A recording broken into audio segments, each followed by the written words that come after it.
Aloha, everybody. Welcome to another episode of Optimize Your Na'au. We have a very rich conversation with Ronit LeMon Deneen and her partner in every way, Matt Deneen. We're talking about ceremonies and magic and how these things can be integrated into coaching, and not just coaching, but even with resolution.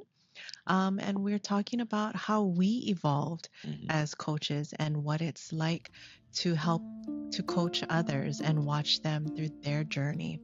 So stay tuned for this very magical, very serene conversation that we're having about gentle transformation. Optimize Your Na'au podcast is produced by us here at Na'aupona Wellness, edited by Jaren Kobashikawa of Tangible Memories. Subscribe to the podcast and follow us on Instagram to discover more stories about healing connections and health innovations. Aloha.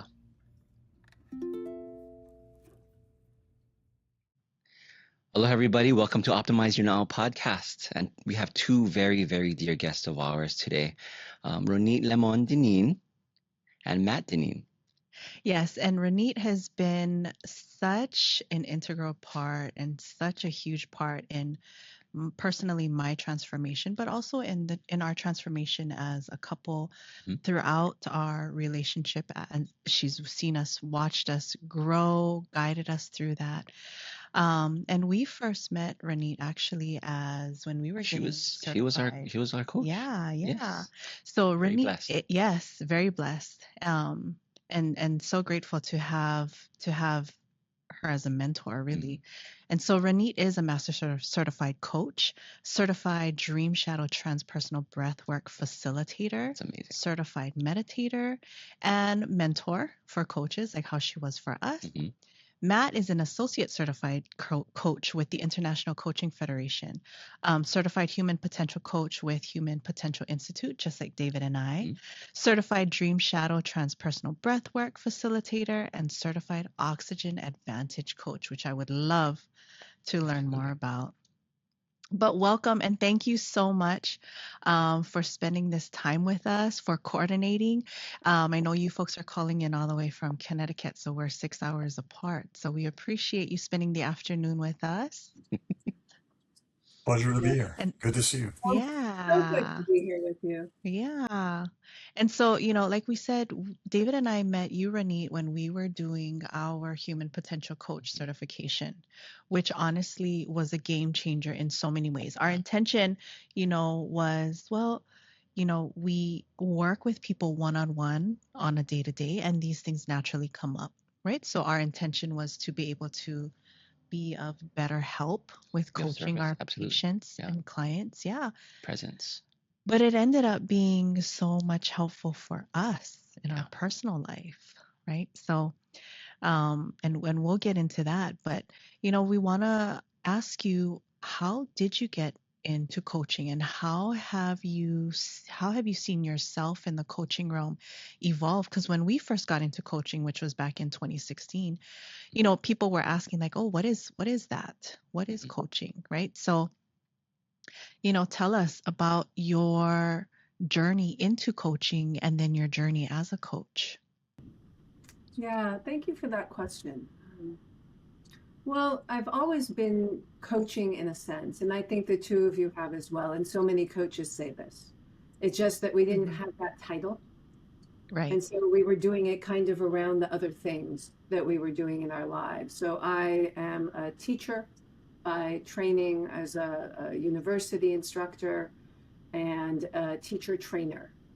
And that was my background. And I realized that as much as I love that, and I do love that, and I do writing now, I'm an editor for a journal, what I really liked was talking to people one-on-one and trying to support them and realizing their goals, not trying to teach them a certain curriculum. That makes sense, right? So I wanted everything to be about supporting people to reach the place they wanted to reach. And at some point I thought, like, what is that? Is there a name for that thing? And it turns out that there is, and it's called coaching. And that used to be only offered to executives and it was only kind of C-suite top tier. And then it became more democratized when the two of you, and Matt as well, because he's a graduate of the same place, when the two of you joined what was Human Potential Coaching. That was right when Human Potential movement and all of that started to democratize coaching. And it just fit perfectly. I felt like I found my mothership, really, once I went and got my training. And so it taught me that I was doing a lot right, and I was doing a lot that maybe was getting in the way of what I was trying to achieve. And so it really helped me unlearn a lot of the kind of bad habits, yet well-meaning habits that I picked up along the way in trying to really partner with other people. And I have not looked back. I've been doing this for maybe, I don't know, 13, 14 years now. And I have not looked back. It's exactly where I want to be. And the permutations of it. Just like you guys do coaching, but you do permutations of it. Mm-hmm. Yeah. And, I have to say, you're so good at it, right? Like how you were saying about the unlearning, that part I really needed you to hold my hand with, right? I think for me, it was, the illusion of this identity that I thought was just stuck or ingrained in me, but it's not true. There's so much more to us, and you really guiding me through that was helpful in so many ways, as a woman, as a human, as a woman, as a mother, as a wife, as a person. Coaching it's so important, and it made us, having you as a mentor made us better people, better coaches, and better, I guess, service providers as well. For sure. Yeah. No, if you don't mind me adding, Yeah. like I think it enhanced this awareness or raised the awareness that we had an awareness, mainly because I didn't know what to call it at that time. It was like, okay, I hear something, and I'm listening to what our client is saying, but are we really listening, or are we imposing our own, like you're saying, things that get in the way, if you will. And before we got into coaching, me and Dara did so much personal growth work, but it really wasn't until we started, and timing of everything, right? But the coaching part really changed the game for our personal development, so that we could provide, the best version of ourselves, to be of service for others.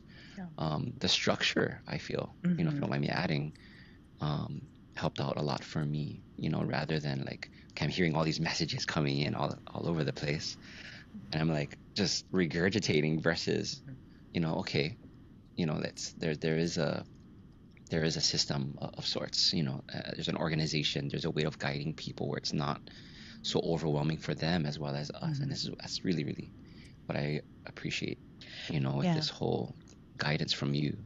And I think you point out a really good point where, it gives us intuitives, it gives our intuition kind of like a validation, a title, a structure, right? And Ronit, you're so good at that. You ask me so many times, okay, what is it actually that you do? I'm like, oh, I don't know. You're like, no, yeah, put it in words, or, be specific. What is it actually I do? What is it actually that I am? Right. And so, and putting that into words, it makes it, it validates it, and it makes it official. Right. And it's like like for me, it made me choose to step into those shoes and walk with that identity instead of hiding behind something else. Right. And it was pretty much because I was scared to commit to those quote unquote titles. I love that. I just want to comment on that for a minute, because I love that. Yes. Right. This idea that, we're basically like this merry band of intuitives that are doing all the things that we do, and coaching is kind of a name now that we can use for that. And yet we all know it's so much more than that. I mean, it does give us credibility. There's training behind it. There's a lot of different things behind it, which are incredibly important, at least for me. I'll speak for me. Otherwise, I was this feral intuitive who, you know, sometimes was incredibly bossy and was telling people what to do. And that is not at all the right way to go about it. It's very disrespectful. And I was well-meaning, but untrained. And so, you know, now with the training coupled with, you know, all the intuitive work, I feel like it's a channel that we can like walk down now, and that we can really help people and help ourselves. I mean, I'm a totally different person than I was when I first started my coach training. I can't take anyone where I haven't gone myself. So I have to do the work, and it's forever. It never stops. It's not like I'm an MCC now, I'm done. You know, I never have to do the work ever again. I mean, on the contrary. I mean, as I'm sure all of your listeners know, you know, we're always doing the work.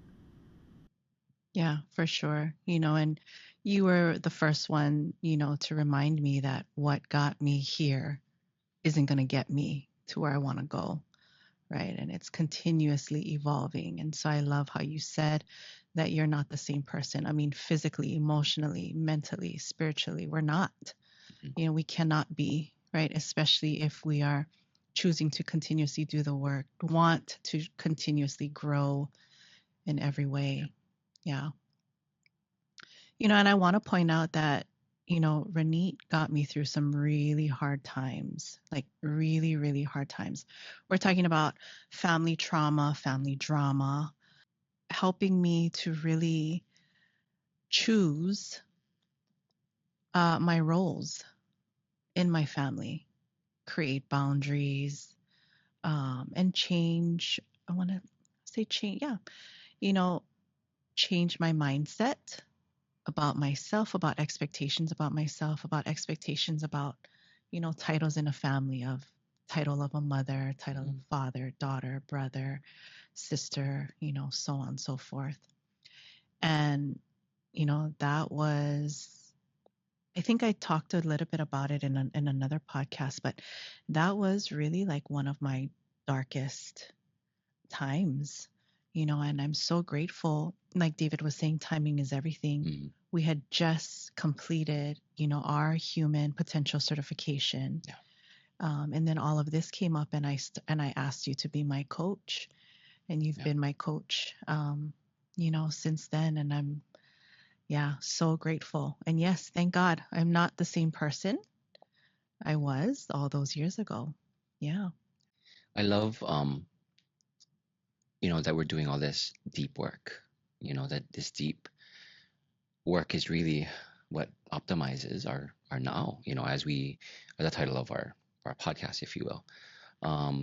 But you know what, if you don't mind, I want to ask a little bit more about some of the in-depth, I guess, certifications that you folks have in regards to, you know, the breathwork facilitating, the oxygen advantage coach, you know. Can we talk a little bit more about that? No, because Matt really went before me in this breath work, because he was certified in oxygen advantage very early on. So why don't you start, Matt? So I'm in the corporate world by day, just if it's not clear, and that's what I do. And then I was going through my dark night of the soul probably about 12 or 14 years ago. It's, you know, as you're talking, Dara, like it was really, really hard.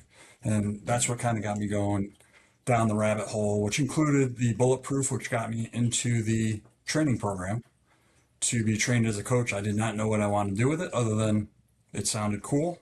And it was changed my life along with many other things.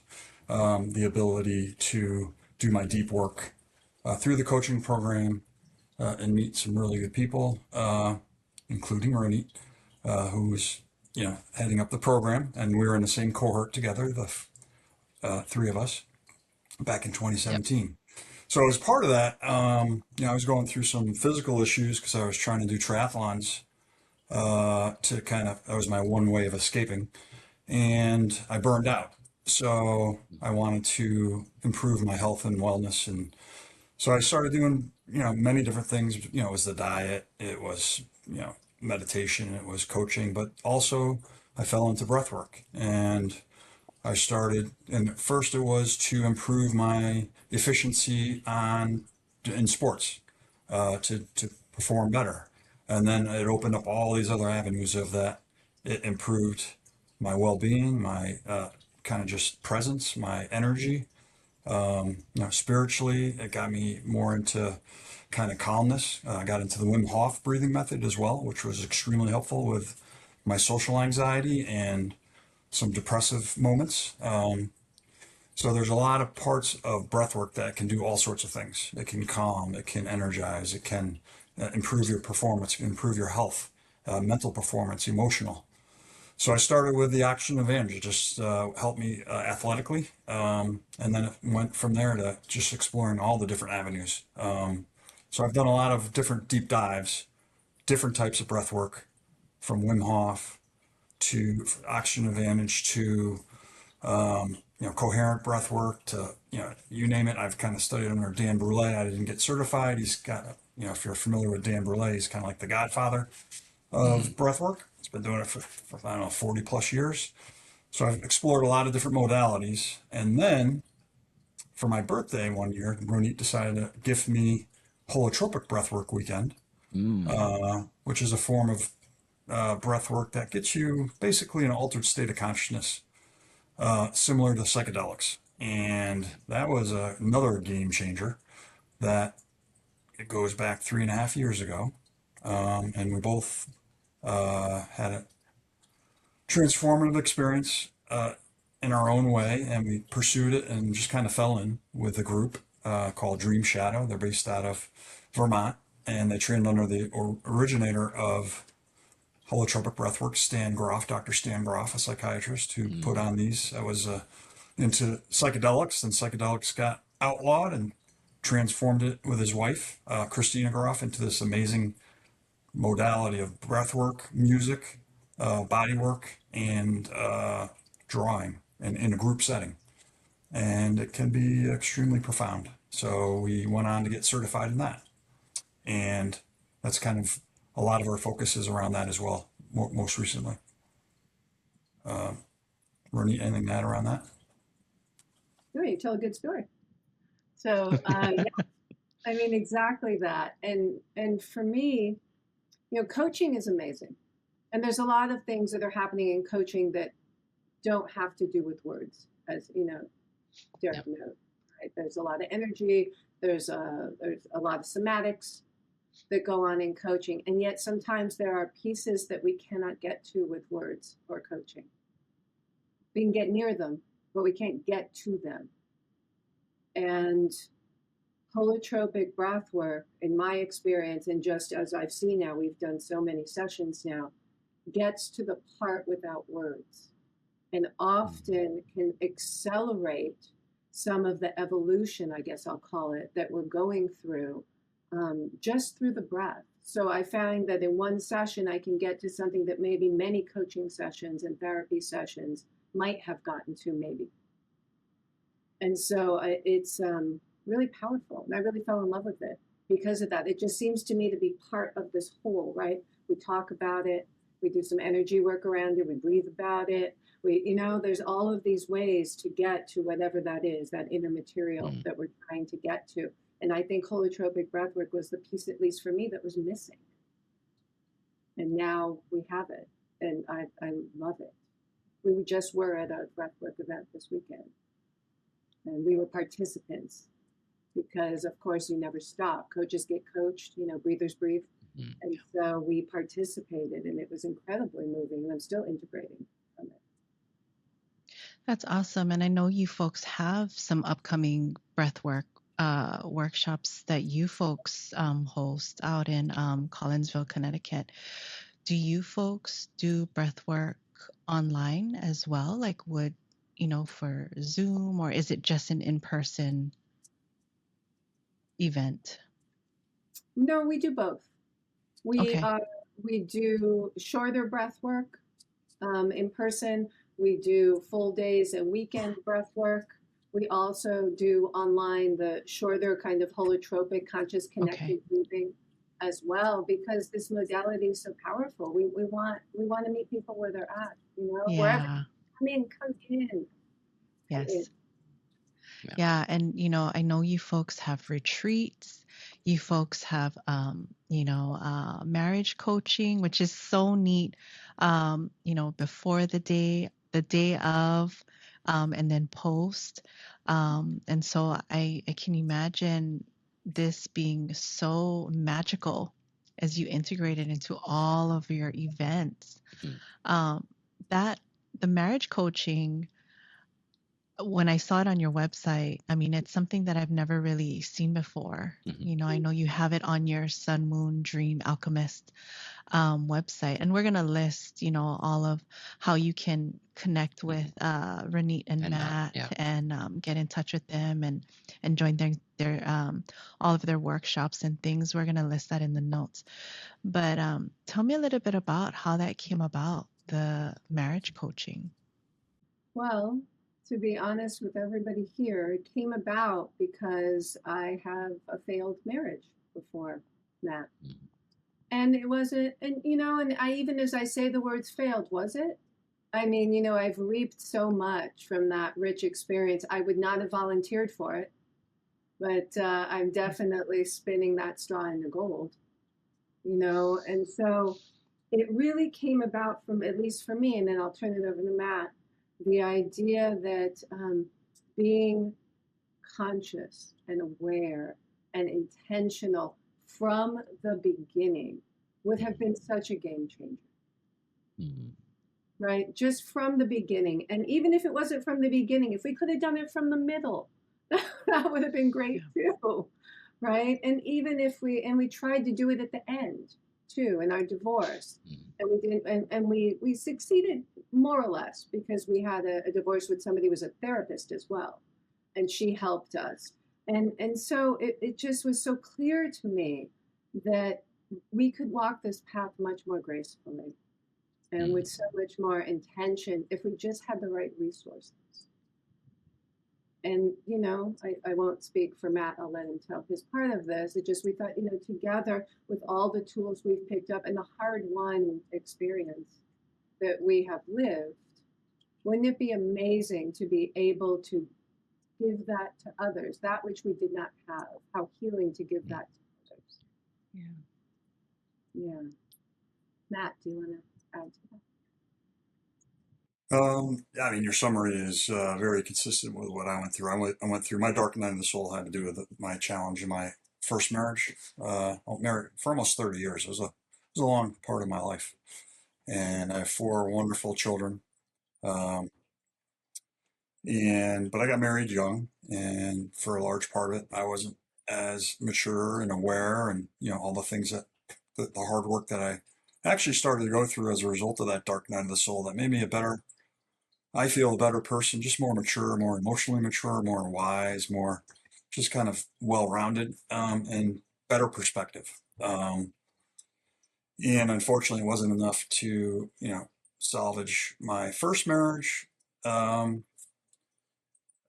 so resulting from that, as Ronit said, after Ronit and I were first friends, met through the coaching program, and then somewhere along the way, when we both realized we're going through divorces, it progressed from there into ultimately we got married 2 years ago, into both doing a lot, having challenging marriages, some doing a lot of work, inner work and deep work, and coming into it, and just the way we could interact with each other was so different than I think for each of our marriages originally, just because we were coming from a spot of conscious and intentional and just greater awareness of where we were and what we were kind of perspective in life.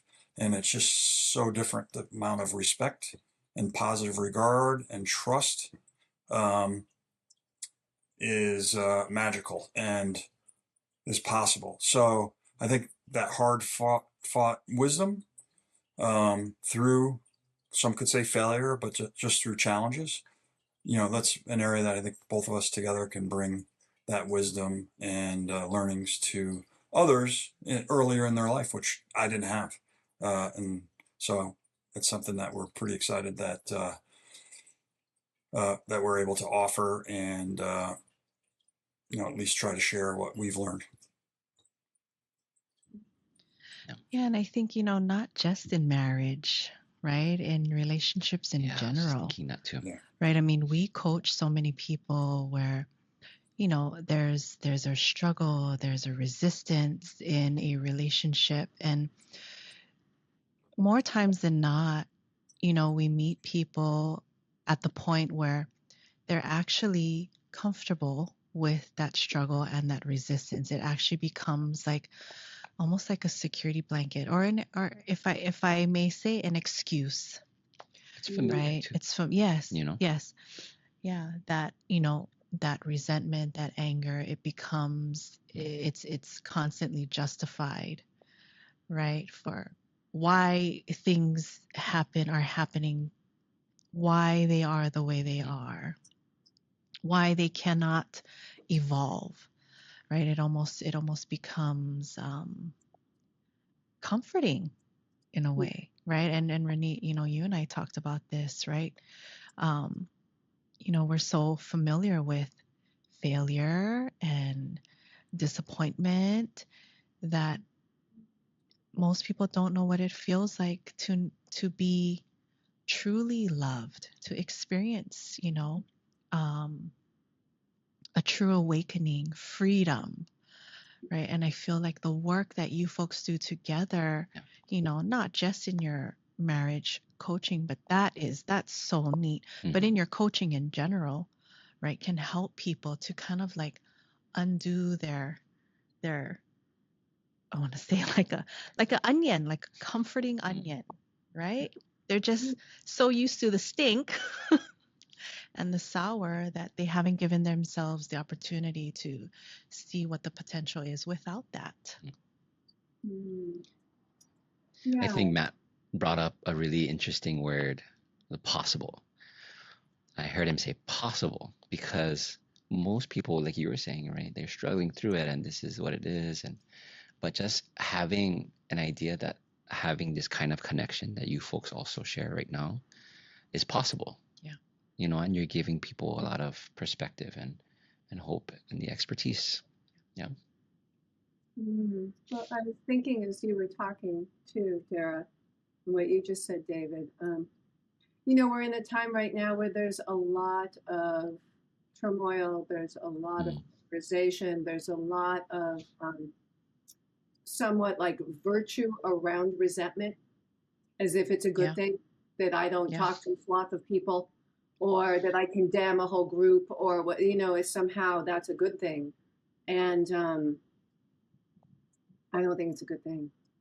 And so part of what Matt and I talk about a lot is this idea of like, if we could somehow help if we could lessen that polarization and the resentment and the conflict. And if we could do that as you do, one by one with the people around us, that would change everything. And that's sure, we're talking about marriage, but it's not marriage. It's really relationship to yourself, to each other, Right. to the more than human world. Like all of this, that's what it's about. I recently got certified as a mediator so that I can work with the courts, and I'm working with some high conflict family custody situations right now, helping families like figure out how do you talk to each other if you hate each other. And there's a kid in the middle. And I just feel like that it just so calls to me to be able to do that work, because if people can stop fighting in that way, so much more is possible. Like Matt said, we can unlock from that and then look around and see what else we can do. I love that, and I've experienced mediation before, and it's like I said, like we talked about before, it's the awareness of ourselves, first and foremost, right? But I think most people don't go into these kind of tight conflicts thinking about themselves and what they contribute and how they can make it different.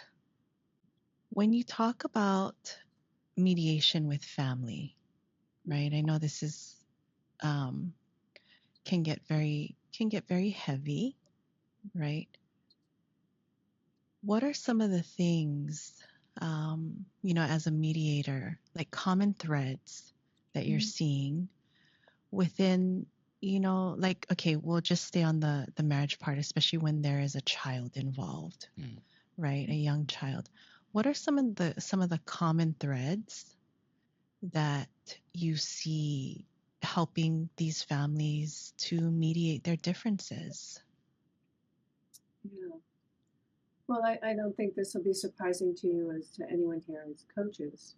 Really, whatever the presenting problem is not the problem. It's usually what's underneath.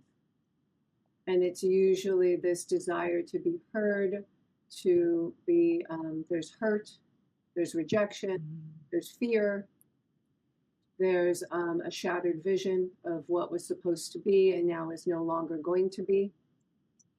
And so there's a lot of that that's coming up when they're saying, I'm sorry, I can't take the kid on Tuesday, right? There's just a lot that's coming up in that. And so really there's a big piece of mediation that's coaching, and it's using that intuition that we were talking about. It's like, really, what is it that you need here?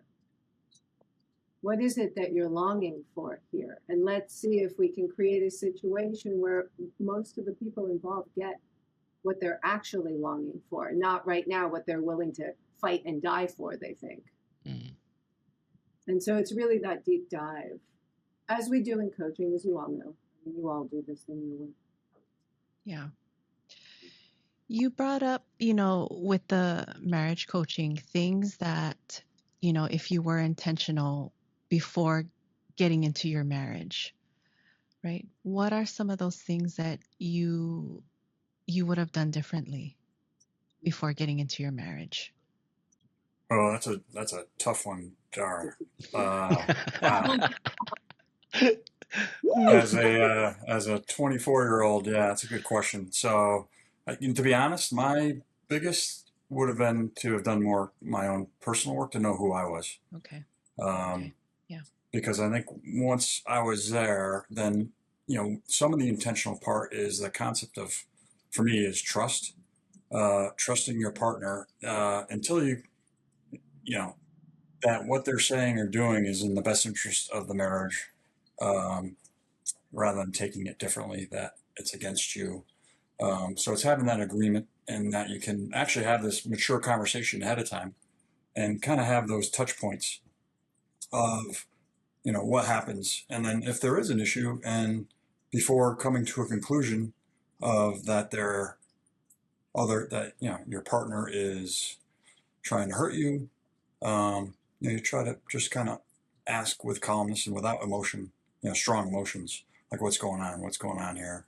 This is where I'm coming from. And so it's really just the intention of really giving the benefit, that the trust, it's in the best interest of the relationship. And then if it doesn't seem that way, rather than jumping to conclusions, you talk about it to really, as Ronit was saying in mediation, figure out really what's going on. That actually sounds, that sounds pretty easy, all things considered. That's hard work right there, as we all know.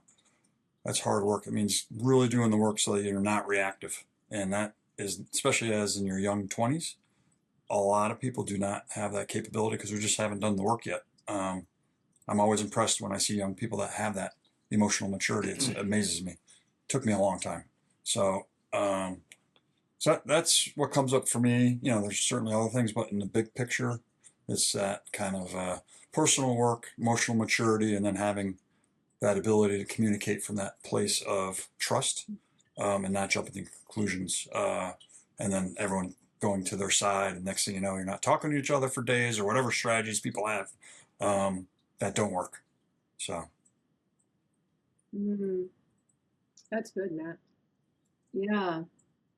Trying to think. So I wasn't quite so young when I got married. I was 30, still a youngin. Um, That's still young. it's still young. Yeah. Yeah. And I think if, looking back, I think I outsourced a lot of my happiness and sense of value and worth. I think that's what happened. And when it was clear that I wasn't going to quite fit in with family or with, culture and all of that, I kept scratching at the door for love, just hoping. And I've learned, of course, now that, I'm valuable in and of myself, that I'm responsible for my own happiness. As much as I love Matt and I love being with Matt, it's still me at the end of the day that is responsible for my well-being. And so I didn't know that. And it caused all kinds of tumult and turmoil when I was younger. And I couldn't hear either my partner's fear and need and his own triggers because I was too caught up in mine. Mine were too loud.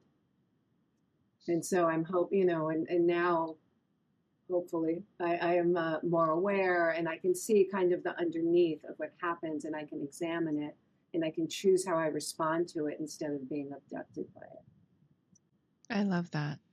Yeah, and it sounds like, we all continue to do this work, to keep in check with the relationship with ourselves. So that way we can continue to provide the best version of ourselves to each other as a couple. And I think that's such an amazing service for couples to be in regards to marriage, pre, during, and then, and post. Yeah. Like that's an amazing service, Yeah. I feel like we were pretty young when we got married. I mean, we were 28. We were 28. And mentality wise, I would say. Yeah, for sure. For sure. I mean, we knew that we wanted to get married. It was just, yeah, we had a lot of other influences. Yeah. And and I agree with Matt. I would have done more personal, personal development. Yeah. In order, especially when, you decide to bring children into the world together, right? That's when I feel like that's when the real work. That's starts. A personal development journey on its own. For sure. Right? For sure. Yeah. When you folks are doing, the marriage coaching and even the family mediation, Ronit, do you bring in, your magic with it too? I know you do like tarot readings and things like that. Do you utilize other tools with that work? Yes, I do utilize tools just like everybody here, the three of you, right, are all utilizing all of your tools. You might not cop to it, but you are using all your tools at the same time. And so it depends on the audience. When I'm meeting with families, I'm not naming that. That's not the place for it. They're coming in and out of court. This is not exactly what they're looking for, although I'm still drawing tarot cards that they just can't see. Yes. Right? To inform my own way of being in this situation, give me insight and using my intuition. For sure, every mediator uses her intuition and every coach as well. And then in any of the coaching that we do, we're always using all of these modalities. Some people ask for them, which is great. Go on the website and go, oh, could you talk about dreams? Could you pull some tarot cards for and other people, I just bring it in without naming it. I'll say I have an inkling, or oh, I keep seeing something. Is it okay if I share that with you? And of course, we could call that a vision. Or we could just say, I have an inkling, or I'm just, just trying something. So it's always there. It's just how it's packaged, really, how it's framed. How wonderful and how lucky for these families to be able to work with you folks, really, for you folks to use all these different tools, for insight. And, a lot of times we're getting coached because we know what we know. We can only see what we can see, right? Yeah. and to have somebody, like you folks, to really, I know we call it hold space, but really to witness the things that, I don't know, we just aren't able to for ourselves at that time. I mean, that is really special work, like really special work. I know you folks used to do like cacao ceremonies and things like. Do you still do the cacao ceremony? And yeah, do you want to talk a little bit about that? I think that it's so neat. How did you guys get started with it? And talk about all that good stuff. All the yum. Yeah, we actually had we both generally knew about cacao. Didn't know much about it other than it sounded cool because I'm a huge chocolate lover in general. We had a friend of ours who actually went through the Bulletproof program who was kind of conducting their ceremonies and kind of got us interested. So we took a course through a chocolate or cacao company on the West Coast that sourced it very ethically, very spiritual in nature in Latin America, in Central America.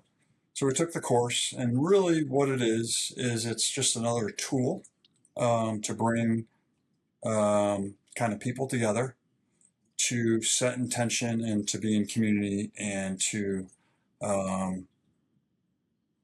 have the opportunity to I guess just be present in community. So there's no real like cacao ceremony like this is the way they do it in Latin America or in Africa. It's been kind of just created in many respects. So, we just kind of decided to use cacao as the tool in a gathering to basically, whether it be on a new moon or a solstice, as an opportunity to come together, set intention, support each other, share, and then, cacao does have some physical properties to it where it's a heart opener. It opens up your blood vessels and, it's got some magic in that way as well. So it enhances the opportunity as together. So we just went from there and, so we'll do that on occasion and use it as a tool within either a cacao ceremony or sometimes we'll have a different event and we'll bring cacao into it as well. So it can enhance. And it's been really fun.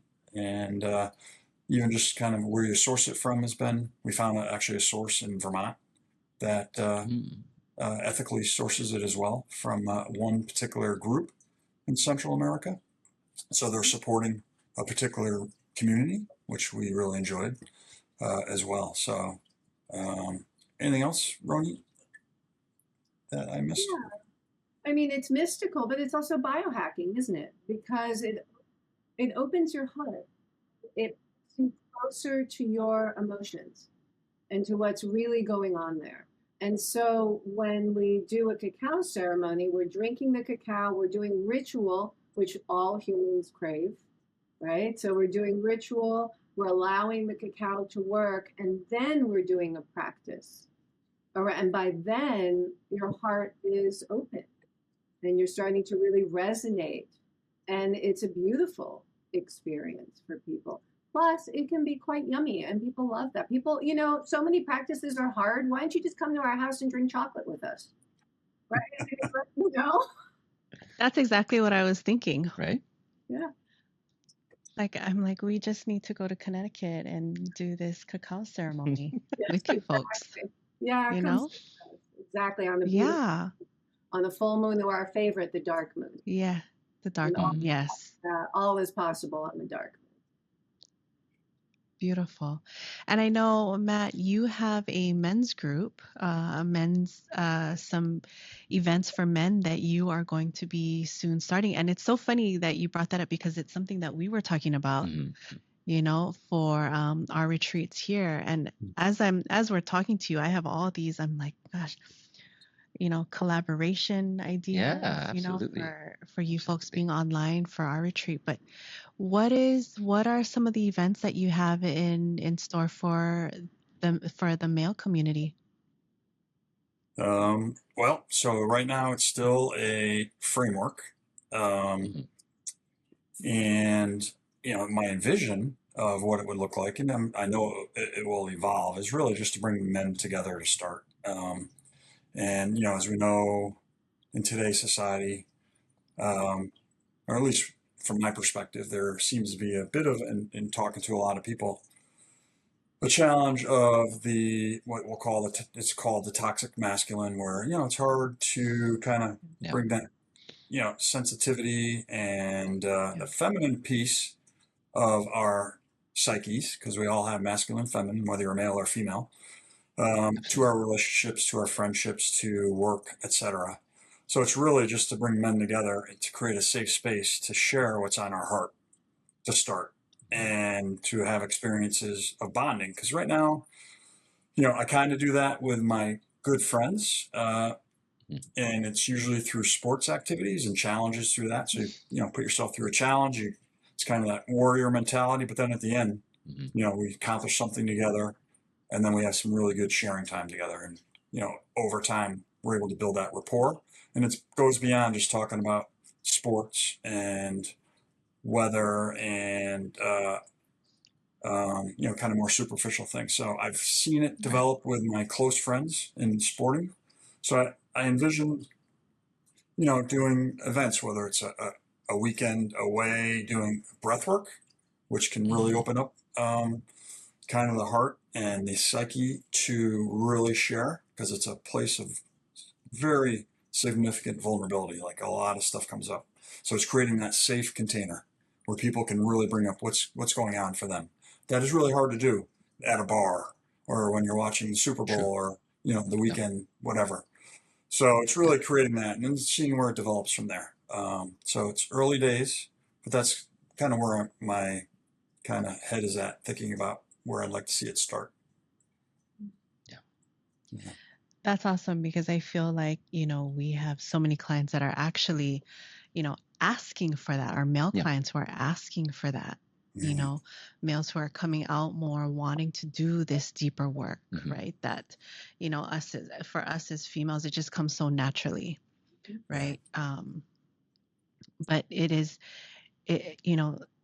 watching people go through transformation, it's really never about the supplement that they took, right? Or even the tech. It helps, or the tech that they did, right? But it's some of the coaching and the work that you guide them through. That's actually what is one of the biggest biohacks, actually, what really changes, their physiology, is doing that deep work. And it's measurable, like we use a technology called the neural check from BrainTap. And I've used that as a way to monitor, what's really going on in their nervous system, right? These are measurable things using HRV. And it was interesting to see, because I use it with every one of my wellness clients. It's an amazing thing to see. We do a pre and post. And, I've been working with this one gentleman I was working with him for a month before we realized, like maybe we got to do something different. In other words, we were doing every tech that he wanted. We were changing up supplementation for him. This guy's an athlete. He's in his 50s, right? He competed at the highest levels of, talk powerlifting, strongman competitor, bodybuilding. Okay, like all of the things that show off this masculinity, if you will, right? Like they were talking about, Matt. And he was really good at it, really, really good. But it wasn't until we started doing the deeper work where, Matt, why is he always in the red every time? Same day that we just started just prying it open, like not even unloading yet. It literally flipped from red to green, and it was amazing. And I've never seen that before without using tech. And this guy has his own PEMF table. He has his own NanoV, right? But we're doing chamber sessions every day. I'm like, are you sleeping? And his sleeping wasn't there, right? That was one of the questions. Like, what's keeping you up at night? Mm-hmm. right? Just opening up something like that, that question of like, what's keeping you up at night, Mm-hmm. right? Just created this gateway for him, and this comfortable space, like you said, Matt, right? Yeah. This safe space. Yeah. And it was amazing to see that transformation, and it was amazing for him. It was, it was game changing. And so every session he comes in, that's what we work on. We do the deep work, right? And it's so nice to hear these testimonials, right?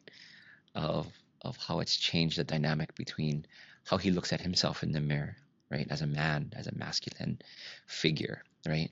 How, in his instance, he always felt like he needed to push the heavyweight off of him every time, right? He needed to prove something, to his father, right? Or I have to be this kind of man so that my daughters don't end up with somebody like, fill in the blank, right? And anyway, it's an interesting journey to, and this is not the only male client I have, but to redefine what it is to be a man, this balance of feminine and masculine energy is extremely important, not even just for our psyche, but for our literal physiology, our physical health depends on it. And not having this awareness is just going to bring your health down. This is measurable things, right? We live in this day and age where these things that people would just, kind of poo-poo it, if you will, right? Is measurable. Yeah. It's science, right? So I think, you're right on target, Matt. Like, and I totally support this. This is something that we totally want to, continue moving forward with in future retreats. Maybe even just starting a gathering. It's doesn't have to be a full blown, seminar, just a safe space. Yeah. Yeah, I think it's the safe space to be vulnerable, which we always feel as males that we can't be. I mean, we're taught that in our society, is to be like, nothing bothers me. I'm going to take care of everything. There's no worries. I got you. And believe me, I went through that, with 4 kids, and it was, and I didn't realize till afterwards how much I was holding in, and it's that emotion. So it's held in our body. It's held somewhere, right? And it affects our physiology. It's that mind, body, spirit connection. So not surprising that it shows up in the kind of HRV and other kind of physical symptoms that we know. Those emotional pieces that we're holding in, and the stress is so, can be so damaging to us. So it's really being able to be vulnerable and talk about what's bothering you, what's hard for you, that we just didn't have permission as guys. We don't talk about that. Women have a much better in their social fabric, are able to do that. Men, we were not taught that, at least in my wide circle of men and my understanding of just kind of greater societal kind of way of being in the United States, at least. So I think it's great to hear that you've working with individuals and seeing that kind of opening, tangible, from a tangible standpoint, physical. So, yeah, I see that shifting. It's starting to slowly shift. I'm excited about that. Same. Yeah, and if we have more people and definitely more males like, the both of you, to show these men what it's like to actually get on the other side, that there is another side, right? And that really, in order to get to the other side, there's only one way, Yeah. which is through it. We can't go over it, we can't go around it, we can't bury it or burn it, or and I think that's where all of us as coaches, that's where the gift, that's where the Yeah. gift is, that's where the specialty lies. Yeah. And it's scary. I mean, it's Oh, not an easy thing to do, absolutely. because you don't, if you're vulnerable, you might be criticized, you might be made fun of. Mm. And that's happened to Absolutely. me, trying to bring it up with my buddies or certain people, and, they're like, use all sorts of, so it's hard to do. And so it's definitely a challenge, but something that's absolutely necessary. It's worth it. Totally worth it. Yeah. Sometimes it just hurts too much that you don't want to, even go there. Yeah. Well, we can talk about this forever and, and co-conspire on how we're going to collaborate Yeah. Yeah. and, and help everybody. But as we come to the end of our lovely conversation, in the end, we always ask something really simple is how do you optimize your na'au? In Hawaiian, and David can explain more what na'au is, but it's our knowing, right? It's our, we don't know how we know, but we know, right? It's where we come from, even though we don't know, right? And we all have it. But, you, Ronit and Matt, since we are talking about, marriage coaching and families and everything, together, how do you folks optimize your na'au, your Ronit Matt na'au? Mm. For me, I think it all starts with being fully present as much as possible to whatever is arising and not doing that kind of sorting. Like, this is a bad thing, this is a bad feeling, a bad thought. I can't think that or feel that, so let me ignore it, right? It just is, and it's just information. And then being able to just be present and just hold it and see it and love it as a part of me, it makes it so much easier for me to do that with somebody else too. And so for me, it really starts with presence. Yeah, for me, it was the moment that I discovered really the true meaning of awareness, which really is intentional. It's like really being aware of what's happening, not only around me, but what probably more importantly, what's happening within me. I was completely disassociated or disconnected for a long time. And it took me a long time to really start to focus inwards and see what's going on. And that goes everything from where am I holding my attention? What's the emotion coming up? Intuition. I thought I had no intuition at all. I was like, I don't have it. And now, as Ronit knows, I'm much more intuitive than I ever thought. And I'm actually, it's magical. Like, I can't believe it's happening. That every time it happens, I'm like, is that really what's happening? So, and that all came from just bringing that awareness to myself, opening, being, part of that is being present, but awareness to what's happening around me and internally. It's been a game changer. Yeah, and I agree with you, Matt. I think Ronit has a special gift where she can pull anybody's intuition out and put it up in front of their face and name it and yes, and make it tangible and physical.